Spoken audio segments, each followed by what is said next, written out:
She thought she could kick a black man out of first class with just a few words she had said to so many black people before, until he calmly reached into his pocket and flashed his FBI badge, which shocked her. Calista stepped into the priority boarding area at Dallas-Fort Worth International Airport with a confident, elegant stride. Her sleek leather suitcase glided effortlessly behind her, the soft click of her high heels echoing through the polished marble floor. Dressed in a tailored cream dress, she looked every bit the sophisticated high society woman she prided herself on being. This was her routine, the first-class route from Dallas to Washington, D.C., a familiar world of luxury and refinement. For Calista, flying first class wasn't just about comfort. It was an affirmation of her status. She reveled in the soft leather seats, the crisp bubbles of champagne, and the hushed conversations between fellow business elite. This was her domain, where she belonged. But as she approached her designated seat, 2A, Calista froze. A black man, impeccably dressed in a navy blue suit, was already settled in the adjacent seat. His focus was entirely on the open laptop before him, his fingers typing effortlessly, while the screen's glow outlined his sharp, composed features. For a moment, Callista's confident smile faltered, and a flicker of irritation crossed her face. Her thoughts raced. How could someone like him be here? First class is supposed to be for people of status and refinement. What is he doing in my space? She suppressed her annoyance and forced a courteous smile, but the tension in her jaw betrayed her discomfort. Setting her designer handbag down with a bit too much force, she took her seat, adjusting her dress with exaggerated precision. She waited for some acknowledgement from him, an apologetic glance, a nod, but nothing came. He remained focused on his screen, seemingly unaware of her presence. This indifference fueled her growing frustration. He should at least acknowledge me, she thought, stealing a sideways glance at him. The calmness radiating from him felt almost mocking, as if he didn't care how out of place he looked. The silence between them stretched taut, thickening the air. Calista could feel her pride flaring up. She wasn't used to being ignored, much less by someone she deemed unworthy of such exclusivity. Clenching her jaw, she pressed the call button for the flight attendant, determined to address this affront to her privilege. As Lily, the young, professional flight attendant, approached with a welcoming smile, Calista leaned closer, her voice lowered but laced with irritation. "Excuse me, I think there's been a mistake. This gentleman, I believe he's in the wrong seat." Lily checked the passenger manifest on her tablet, maintaining her polite demeanor. "Actually, ma'am, Mr. Henry Sullivan is in the correct seat. Your ticket says 2A and he's in 2B. Callista's mouth tightened into a thin line. She forced a laugh to mask her displeasure. "Are you sure? That just doesn't seem right." But Lily only smiled reassuringly. "Yes, ma'am. Everything is correct." Callista's irritation swelled, but she couldn't let it show. Not yet. She glanced at Henry one more time, trying to read his reaction, but he hadn't moved an inch. His steady composure only deepened her resentment. She settled back into her seat, pretending to busy herself with her phone, but her mind kept circling back to one question. How did someone like him end up here? Little did she know, this was only the beginning of a downfall she could never have foreseen, one that would shatter her pride and redefine her perception of power and privilege. Calista sat upright in her plush leather seat, fingers clasped tightly together. A slow, simmering anger burned within her, threatening to erupt at any moment. She couldn't fathom how someone like him had managed to sit in first class. There has to be some mistake, she thought, glancing at Henry with barely concealed disdain. To her, first class was reserved for the elite, the successful, the privileged, not for people like him. Henry remained calm and focused, his fingers gliding over the laptop keyboard with effortless precision. His presence exuded confidence, and that made Calista even more furious. It felt like a blatant challenge to her sense of order, to her unspoken rule about who belonged where. She adjusted her dress, forcing herself to maintain a composed demeanor, but internally the resentment grew sharper with each passing second. She had never been challenged like this before, never had her privilege questioned in such an unapologetic way. A quick sideways glance confirmed what she feared most. Henry hadn't even acknowledged her presence. Not a glance, Not a word, nothing. It was as if she didn't exist. He should at least show some courtesy, she fumed internally. How dare he act like he belongs here? Frustration clawed at her chest, and Callista couldn't suppress it any longer. If he wasn't going to move on his own, she would make him.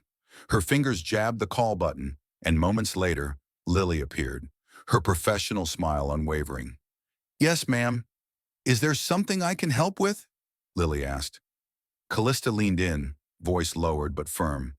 I don't feel comfortable sitting here," she said cautiously, her eyes darting towards Henry as if hinting at something unspoken.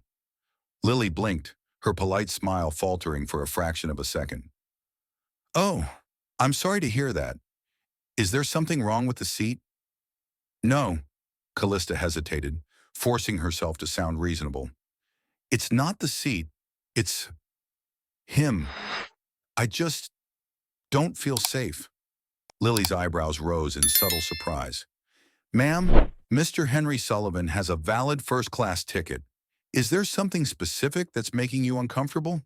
Callista stiffened, realizing she couldn't say outright what she really thought. Instead, she forced a weak smile. "I just think it would be better if I could move." Lily checked the manifest on her tablet and shook her head gently. "I'm sorry, ma'am, but first class is fully booked. I could check economy for an available seat if you'd like." Callista's face reddened, a mixture of shock and indignation. "Economy?" she spat, unable to hide her disdain. "I didn't pay for first class to end up in economy." Lily remained calm, though her tone became more assertive. "Unfortunately, ma'am, since Mr. Sullivan has a valid ticket and is in his assigned seat, we cannot move him without reason." Callista clenched her jaw, seething with humiliation and frustration. The murmur of passengers nearby reached her ears, and she felt the judgment in their glances. Her chest tightened, and she fought to maintain her composure. She stole another glance at Henry, expecting some sign of discomfort or apology. But he remained completely indifferent, calmly typing on his laptop as if nothing had happened. That indifference only fueled her resentment. Her heart pounded as she struggled to reclaim her pride. But nothing felt right. It was as if her world, her privilege and power, was slowly slipping from her grasp. She didn't know how to fight this unfamiliar feeling of vulnerability. "I'm not giving up," Callista thought fiercely. "I'll make sure he's moved, no matter what it takes." But deep down, an uncomfortable truth started to take root, a gnawing realization that maybe, just maybe, she wasn't as invincible as she once believed. Callista sat upright in her plush leather seat, her hands clenched so tightly that her knuckles turned white. The anger inside her kept boiling, surging through her veins like a wildfire. She couldn't comprehend how the flight attendant could reject her request. When was the last time someone dared to say no to her? The feeling of being dismissed like that was humiliating and infuriating. Meanwhile, Henry remained calm and unbothered, effortlessly typing on his laptop as if nothing in the world could disrupt his focus. His serene demeanor made Callista feel even more insulted. It was as if he didn't care how his presence was causing her distress. That cold indifference only intensified her frustration, making her feel small and powerless. An idea flickered in her mind like a match striking in the dark. If she couldn't make him move through conventional means, she would have to take a different approach, one more calculated, more cunning. Determined, she pressed the call button again, this time with a more serious expression, as if the situation had suddenly escalated. Lily, the young and professional flight attendant, returned with a polite but wary smile. "Yes, ma'am. Is there something else I can help you with?" Callista leaned in closer, her voice lowered, as if sharing a grave secret. I don't feel safe sitting next to this man," she whispered, glancing pointedly at Henry. Lily's eyes widened slightly, caught off guard by the sudden accusation. "You don't feel safe?" she echoed, trying to process the statement. Callista nodded firmly, adopting a tone of quiet urgency. "Yes, I can't explain it, but I just have a bad feeling. I don't want to cause trouble, but I really think it would be better if he were moved." Lily took a breath, her professionalism barely concealing her discomfort with the insinuation. She glanced at Henry, who continued typing without showing the slightest reaction. "Ma'am," Lily replied gently, Without specific evidence or cause, we cannot ask a passenger to move just based on feelings. If you have a valid safety concern, I would be happy to address it.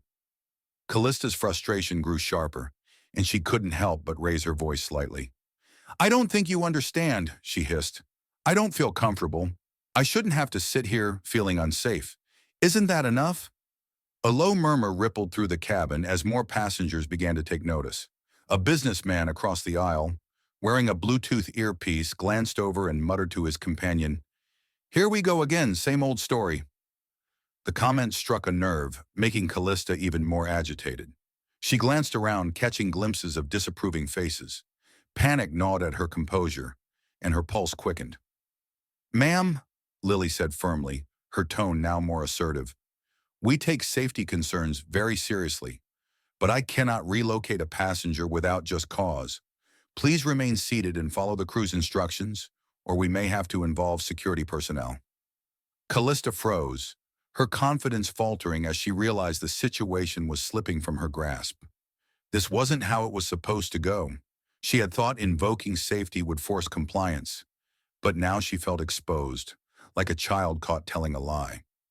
Henry calmly closed his laptop, turning his head slightly to look at her for the first time. His gaze was steady, unflinching, yet devoid of hostility. It was as if he could see straight through her, through the fear, the prejudice, the desperation. His silent presence carried a weight that pressed down on her chest, making her feel unbearably small. As the murmurs continued, Callista felt the room closing in on her. The power she once wielded seemed to dissolve into thin air, leaving her vulnerable and defenseless. For the first time, doubt crept into her thoughts. Doubt not just about him, but about herself. Maybe the real danger wasn't the man sitting beside her. Maybe it was the ugly truth of her own prejudice coming to light. Callista sat up straight, trying to regain her composure after being denied her request to move seats. The anger inside her still simmered, but it wasn't burning as fiercely as before. Beside her, Henry calmly closed his laptop, his hands smoothing the lapel of his navy blue suit with a practiced, effortless grace. He sighed lightly, as if accustomed to situations like this. The atmosphere in first class felt thick and heavy. Curious glances flickered between passengers, some subtly eavesdropping on the escalating tension. Lily, the flight attendant, remained nearby, her professional smile fading into a look of quiet exhaustion. Callista could feel the shift in the air, from sympathetic to judgmental. The unspoken support she thought she had vanished, and the realization stung like a slap to the face. She wanted to speak up, to defend her stance, but her voice caught in her throat, unsure of what to say next.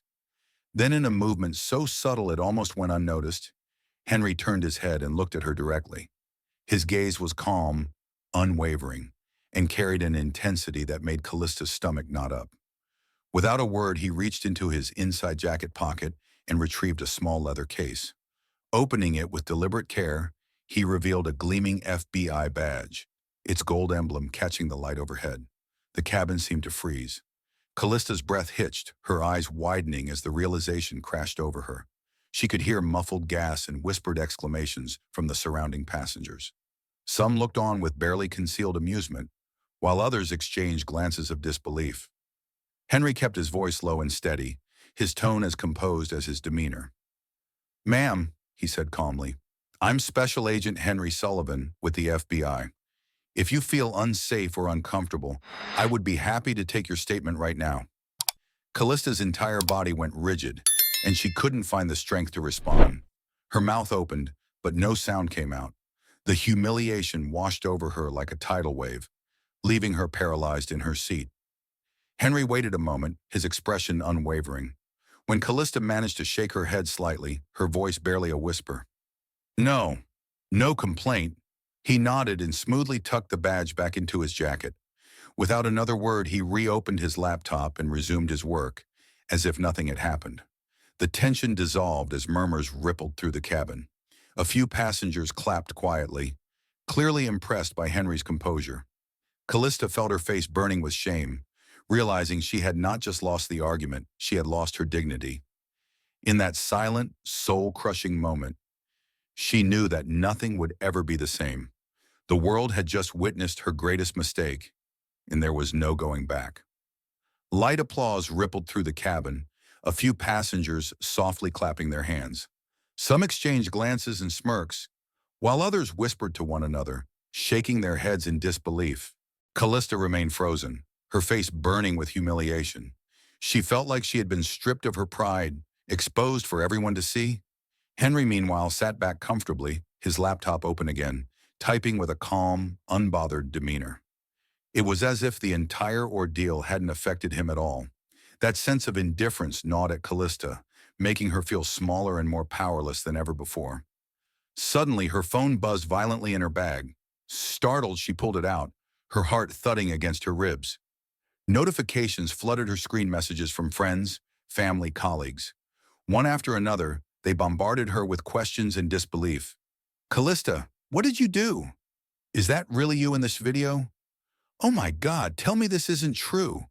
I just saw the clip. How could you act like that?" Callista's hands trembled as she opened Twitter. At the top of the trending page was a video titled, "Racist Woman Tries to Remove Black Man from First Class, Then Learns He's FBI." Her mind spun as she clicked play, her own voice ringing out from the recording, full of disdain and arrogance. The camera captured every moment, from her insisting on moving seats to Henry calmly showing his FBI badge. The views had already skyrocketed past 200,000, and comments. Calista sat motionless, her gaze blank and unfocused as she stared ahead. The soft murmurs, the muffled laughter, and the judgmental glances from other passengers stabbed at her pride like 1,000 tiny needles. She couldn't feel anything anymore, just a numb, hollow ache that refused to fade. Her phone continued to vibrate endlessly in her bag, but Calista didn't bother to check it. She knew that outside this plane, a massive media storm was unraveling her reputation. The world had already made up its mind about her, labeling her as a racist, an entitled woman who thought she could decide who belonged in first class. Everything had happened so fast, from the moment Henry pulled out his FBI badge to the viral video spreading like wildfire online. Calista replayed the scene in her mind, desperately trying to grasp where it all went wrong. She had thought she was just protecting her space, asserting her right to feel comfortable. But now it was clear her own prejudice had betrayed her, and there was no way to take it back. Beside her, Henry remained calm, eyes closed as he leaned back against the headrest. His peaceful demeanor was a stark contrast to the chaos storming inside Callista's mind. It was as if he didn't care at all, like he had faced this kind of situation too many times before to be affected by it. That quiet resilience only made her feel more ashamed. A different flight attendant walked by, her gaze filled with a mix of pity and disapproval. Calista knew that it wasn't just social media judging her now, but everyone on this plane. They had witnessed her disgrace firsthand, and there was no erasing it. Her thoughts raced back to the comments she had glimpsed earlier on Twitter. This lady really thought she could kick out an FBI agent. Karma hit hard. Racism isn't just ugly, it's downright humiliating when exposed. She deserves everything coming her way. Calista tried to take a deep breath, but the air felt suffocating, heavy with guilt and regret. How had she let herself become this person, so blinded by pride and entitlement that she couldn't see the damage she was causing? The plane shuddered slightly as it began its descent. Calista knew that stepping off this flight meant facing an entirely different world, one where her life would never be the same again. In today's world, it's easy to let prejudice cloud our judgment, leading to impulsive decisions with serious consequences. Callista's story is a powerful reminder that pride and discrimination can destroy lives, including our own. We must learn to respect and understand others, regardless of race, status, or background. Before making judgments, take a moment to listen and reflect. Sometimes calmness and composure are the greatest strengths when facing prejudice.